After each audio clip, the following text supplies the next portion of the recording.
here who doesn't know what a chakra is. It's fine if you don't. It's very Eastern. I love when I read, things on Wicca and witchcraft and they're talking about chakras. It's like, the Celts didn't know of chakras. That is Eastern.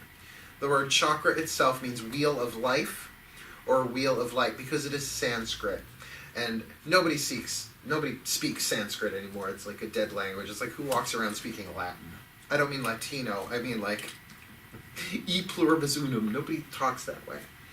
But the thing about Sanskrit is one Sanskrit word can have like 10 different meanings. So it is a very mysterious language in that. So thinking of these wheels of light, there are 7 major ones in the body, and there are more than 7. They're in your hands and your feet. Some say in the pits of the knees and the armpits. We're just going to be talking about the 7 majors. The root, the sacrum, the solar plexus, the heart, the throat, the third eye, and the crown. If you want to locate your chakras, you have a measuring stick right here, totally built in for you, from the tip of your thumb to the tip of the index finger. Now I'm going to actually show you this. You start at the root. You go from the root to the second chakra. Yes, I just touched myself. I'm not editing that out. Fuck that.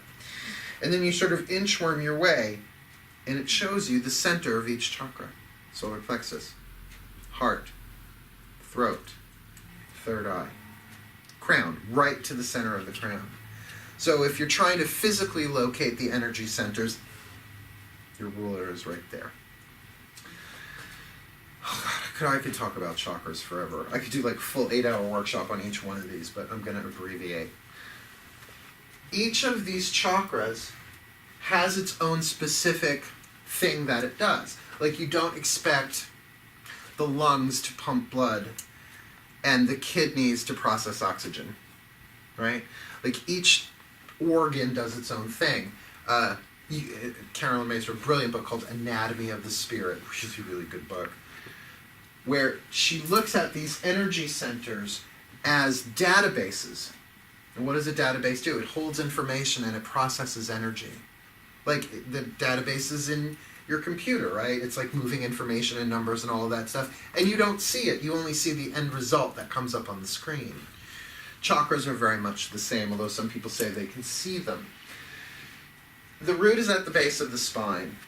It connects you to Mother Earth. It connects you to the Earth's magnetic field. That's why people who do not have a highly developed or any development in the root chakra tend to be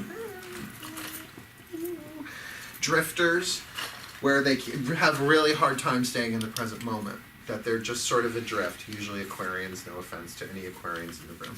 Just say it, I mean Aquarians. Okay? I had a feeling there was one in the room. Air signs in general. The sacrum. Sometimes it's called the navel. I find it to be a little bit under the navel. It's where you feel attraction and repulsion. I can prove it to you. Imagine someone that you think is really, really hot, sweet, whatever, flirting with you. And it goes, yes. Yes.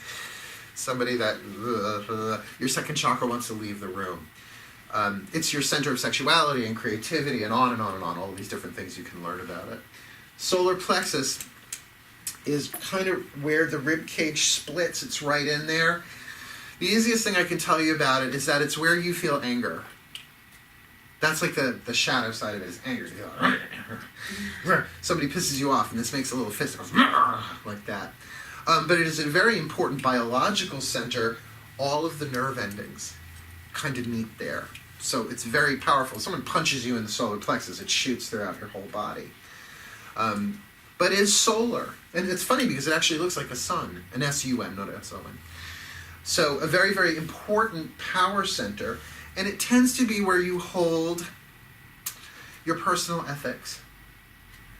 Where if someone asks you to lie, this will usually go, but it depends on the situation. But if someone says, will you lie for me? Tell my wife I was here when I'm going to be there. And you feel this go, that's your personal power, your ethics saying, this is not good. This is not honorable. You could say it's a center of personal honor. A very important one. The heart chakra, although the physical heart is to the left, this is the center of emotional power. This is where we can feel not just love, but great sadness, great grief. All of the emotions are processed in here. And the interesting thing about emotions is that they have an immediate physiological and chemical effect on your entire body. That when the emotion hits the heart, it sends a message to the hypothalamus in the brain, and the hypothalamus creates all these proteins and chemicals and shoots corresponding chemicals throughout every cell in your body. Cortisol, stress hormone. Panic, fight or flight, adrenaline, right? So the emotion hits and then the body responds pretty instantly. The throat chakra, I think, is pretty obvious. It's nice that it's just called the throat chakra. Is your center of decisions and willpower. What I call the spit or swallow chakra. Because sometimes you want to say it, but this thing in your throat says, don't you dare say that. Don't you dare say that. It's not merciful. It's not even accurate. Unless you're behind the wheel of a car and no one else is listening. Out it comes. There's a reason why we call them curses. They're balls of negativity. But it's sometimes you are supposed to speak up, and you can feel the pressure in the throat chakra. These are the moment-by-moment choices and decisions that we make about empowering or disempowering ourselves. The third eye is sort of like the celebrity of the chakra system. Like, everybody wants to open their third eye, and you know, in the East you can put jewels on it. No, nobody puts jewels anywhere else. It's like always on the third eye. But the third eye is mental power. And the third eye can see, can't simultaneously, can either see truth or illusion. So sometimes you believe your own lies and you justify them. And sometimes you can see through them. That's the quality and power of the third eye. And of course, the crown chakra, which has no words. Words happen here. Language happens in the third eye. Concepts. This is pure energy up here. It is your direct connection to the divine, which really, even to say connection to the divine is ridiculous, because you are divine. But like a satellite dish, how much are you letting in? How much energy, how much chi, how much prana, how much life force are you letting in?